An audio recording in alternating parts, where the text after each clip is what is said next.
Nagkulor abo ang porsyon na ini sa Barangay Bapor, Masbate City, makalihis na may magbungkaras tigding kasulo pasado alas 12 nin-udto kasuudma, Mayo 2. Sigun kay Fire Inspector Angelo Franco Marcaida, ang Chief Investigator kan BFP Masbate City, sarong concerned citizen na nagpaabot sa indakan insidente. Natulos manindang nirespondihan alagad makusog asin lakop na ang kalayo kan pag-abot ninda sa lugar. Entero kayang gibo sa light materials ang mga apektadong kaharungan.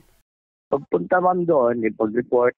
So, pagpunta doon sa area, fire scene, may tinausok na po makapal. Saka, yung isang bahay po ito nga, nasabi natin na pinagsimulan daw, Narciso Aguilar.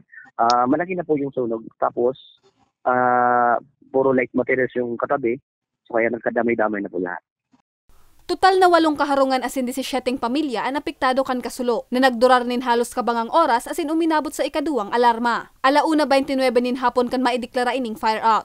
Sa inisyal na investigasyon kan otoridad, problema sa electrical wiring ang kausakan insidente na nagwalat nin 1,131,020 pesos na danyos.